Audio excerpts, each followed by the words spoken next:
Page électorale dans le cadre de l'organisation de la campagne médiatique de l'élection présidentielle du 28 juillet 2013, le président du Comité national de l'égal accès aux médias d'État invite les candidats dont les noms suivent à se présenter au siège de l'organe le vendredi 12 juillet 2013 pour l'enregistrement de leur message de campagne.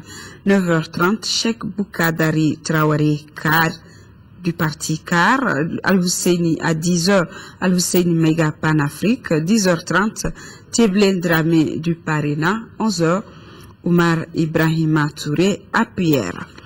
Et juste après ce journal, vous pouvez suivre les messages de campagne des candidats Racine Seydou Thiam du parti CAP, Ibrahim Boubacar Keïta du RPM, Sibiri Koumaré du parti Sira et Youssouf Sissé, indépendant.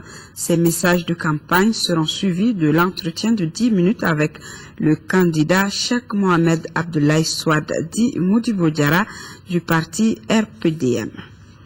Mobiliser le maximum d'électeurs maliens en France pour participer au scrutin du 28 juillet, c'est le challenge qu'entend relever la coordination des femmes et jeunesses africaines, regroupant une cinquantaine d'associations de femmes et de jeunes d'origine ouest-africaine.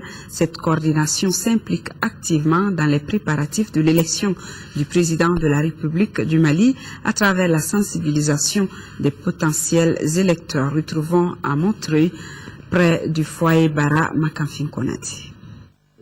Les femmes et les jeunes veulent jouer leur partition dans la réussite du scrutin du 28 juillet prochain en France. Regroupées au sein de la coordination des femmes et de la jeunesse africaine, plusieurs associations de femmes et de jeunes d'origine ouest-africaine s'activent à mobiliser les potentiels électeurs maliens pour participer à ces élections. Nous avons organisé cette journée pour inciter toutes les femmes et toute la jeunesse malienne à se lever, à s'unir comme un pour se mobiliser et faire de cette élection une réussite.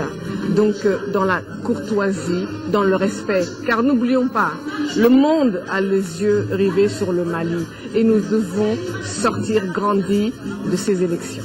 Convaincu que le seul combat qui mérite d'être gagné est celui d'une élection réussie et apaisée, le collectif insiste sur le retrait des cartes d'INA, seule arme capable d'aider le Mali à se reconstruire.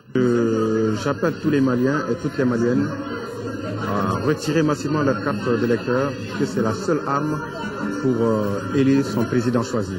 Aujourd'hui, il y a eu des difficultés au niveau des enregistrements du RAVEC, donc que nous soyons tolérants, que nous prévoyons tout ce qui est problème post-électoral. Je pense que c'est un devoir de citoyenneté.